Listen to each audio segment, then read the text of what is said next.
3 साल की अनन्या इस बात से बिल्कुल अनजान थी कि इस दुनिया में अपनेपन का दिखावा कर ऐसे हैवान भी घूमते हैं जिनकी फितरत पहचानना नामुमकिन है। और यही वजह है कि आज महाराष्ट्र के मालेगांव का एक छोटा सा गांव डोंगराले आंसुओं और गुस्से के साथ सड़कों पर है। आंखों में दर्द, दिल में आग और एक ही मांग, न्याय। न्याय उस 3 साल की मासूम बच्ची के लिए जिसने दुनिया को ठीक से देखा भी नहीं था। मालेगांव का किसान हो या दिहाड़ी मजदूर, हर इंसान आज गुहार लगा रहा है कि उसकी आवाज सुनी जाए। लेकिन मेनस्ट्रीम मीडिया के लिए एक गरीब परिवार की कहानी कहां टीआरपी बनती है। इसीलिए मैं आप सबसे गुजारिश करता हूं कि इस वीडियो को ज्यादा से ज्यादा शेयर कीजिए, क्योंकि हमारी चुप्पी भविष्य में ऐसे अपराधियों को और ताकत देती है। ये केस है मालेगांव के एक छोटे से गांव का, जहां करीब 2000 लोग रहते हैं, ज्यादातर किसान और मजदूर। इसी गांव में रहती थी 3 साल की अनन्या। उसके पिता पेशे से फोटोग्राफर थे और मां घर संभालती थी। अनन्या की एक छोटी बहन भी थी जो महज 1 साल की थी।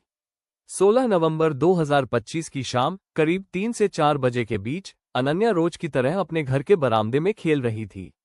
उस वक्त उसकी मां, दादी और घर के बाकी लोग अंदर थे, उसकी छोटी बहन के साथ। कुछ ही देर बाद अनन्या की खेलने की आवाज आनी बंद हो गई। शुरुआत में घर वालों को लगा कि शायद वो आसपास ही खेल रही होगी, लेकिन 30 से 40 मिनट बीत जाने के बाद भी अनन्या घर वापस नहीं लौटी। उस समय अनन्या के पिता काम के सिलसिले में बाहर गए हुए थे। पूरा मोहल्ला, हर गली और हर कोना अनन्या को ढूंढने में लग गया। शाम ढल रही थी और अंधेरे के साथ साथ उम्मीद भी टूटती जा रही थी।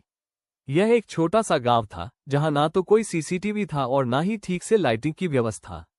शाम करीब 7:30 बजे गांव वालों की तलाश मोबाइल टावर के पास पहुंची। वहीं झाड़ियों में अनन्या की लाश पड़ी हुई मिली। उसके शरीर पर चोट के कई निशान थे और उसका सिर एक भारी पत्थर से कुचला गया था।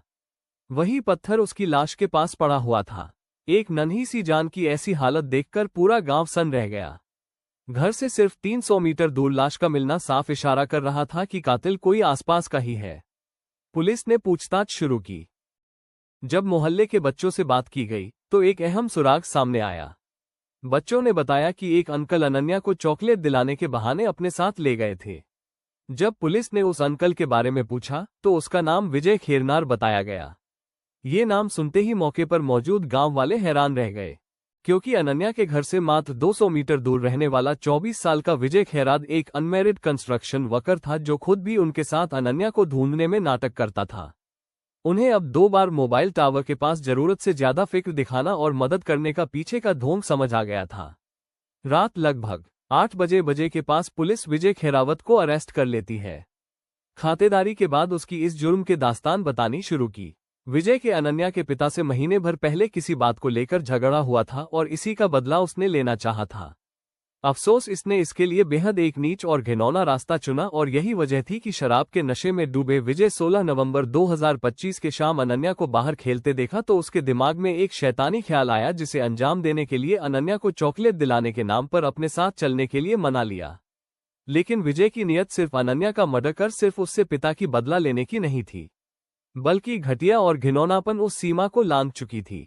वही मासूम अनन्या के लिए तो वही उसके विजय अंकल थे जिनकी उंगली पकड़ वे चल दी थी। लेकिन अफसोस जिंदगी के उस आखिरी समय में भी उस बच्ची को सहना पड़ी।